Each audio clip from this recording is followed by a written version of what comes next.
Oke, masih bersama saya di channel Sebuah Bisa.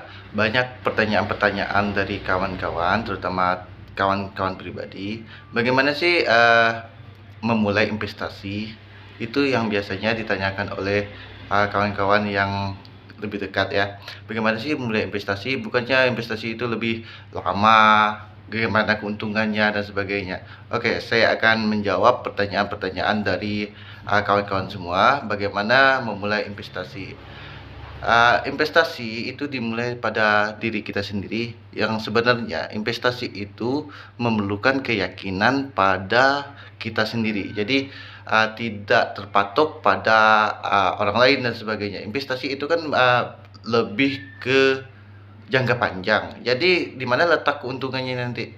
Keuntungannya itu dikalikan presentasi. Jadi kayak gini, misalnya kita berinvestasi di sebuah perusahaan ataupun aplikasi, contohnya di aplikasi Bibit dan sebagainya. Kita bisa di situ, apalagi sekarang itu kalau di aplikasi Bibit itu lebih mudah ya. Kenapa lebih mudah? Karena situ ada sistem robonya. Jadi kita yang baru mulai berinvestasi itu akan diarahkan kemana dan yang sesuai dengan keadaan kita sekarang.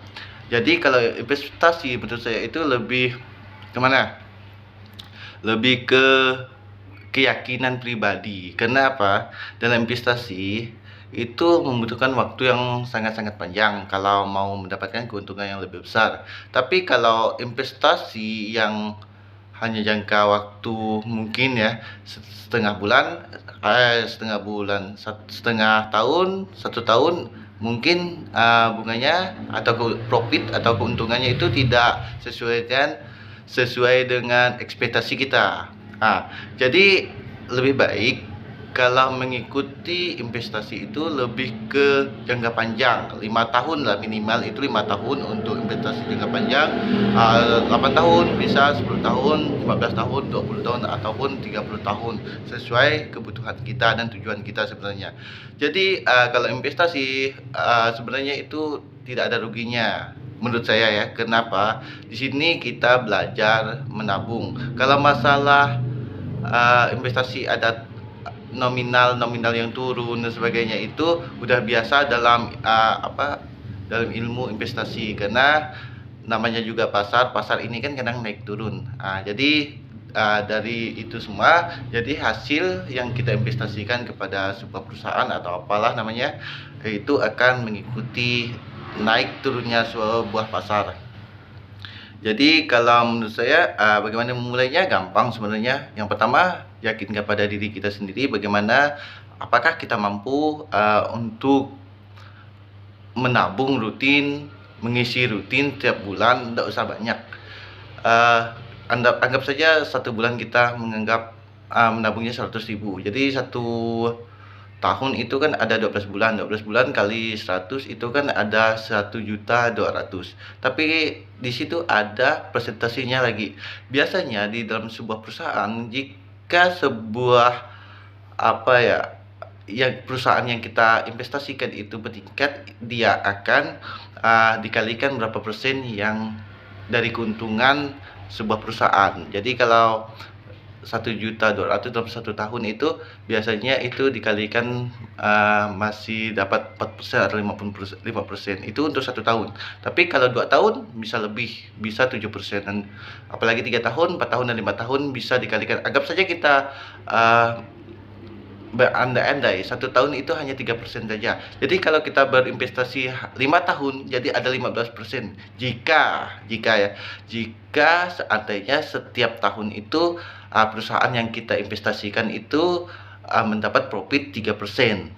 Jadi dalam 15 tahun berarti kan ada 5 tahun berarti kan ada 15%. Jadi seandainya 1.200.000 itu dikalikan 15%, jadi berapa jumlah nominalnya, itulah keuntungan dari kita, ditambah lagi modal investasi kita. Jadi yang pertama itu keyakinan, yang kedua itu rutin. Yang perlu kalian ingat yang perlu kalian ingat itu kalau berinvestasi itu nggak usah namanya mengikut-ngikuti orang lain. Jadi fokus saja apa yang kalian inginkan, fokus saja apa sih tujuan kalian sebelumnya. Jadi nggak usah seandainya si A mengajak investasi A dan B dan C, itu bisa membuat fokus kita buyar. Jadi kita fokuskan pada tujuan awal kita, investasi kita sebenarnya. Jadi untuk kawan-kawan yang semuanya, untuk kawan-kawan, dari mana mulai investasi yang lebih baik itu sebenarnya dari pribadi kita masing-masing. Jadi yang lain itu memang banyak referensi-referensi terutama dari YouTube, buku, ataupun yang ahli-ahli dalam berinvestasi. Jadi kalau kita investasi yang lebih mudah itu, eee, yang saya gunakan sih aplikasi namanya Bibit, tapi kawan-kawan boleh download aplikasi lain yang menurut kawan-kawan itu yang biasa kawan-kawan atau pernah dengar dari kawan-kawan lain yang aplikasi lain. Jadi saya menggunakan Bibit, jadi kawan-kawan bisa menggunakan aplikasi lain untuk berinvestasi. Namanya investasi itu ingat, tidak ada yang spontan. Semua orang itu ingin namanya mendapatkan keuntungan yang lebih besar, tapi dampaknya juga risiko pasti ada ya. Jadi untuk kawan-kawan ya fokus saja pada nabung rutinnya. Yang kedua, yakin saja namanya berinvestasi itu akan berkembang, apalagi dalam jangka waktu yang sangat lama, terutama dalam 5 tahun sampai pun 10 tahun. Di situ kita akan melihat perkembangan keuangan kita ya. Jadi untuk kawan-kawan yang sudah bertanya masalah bagaimana memulai investasi, saya sudah jawab. Dari kita pribadi sendiri fokus pada tujuan awal kita. Oke kawan-kawan semuanya, terima kasih. Ini jawaban dari saya. Salam.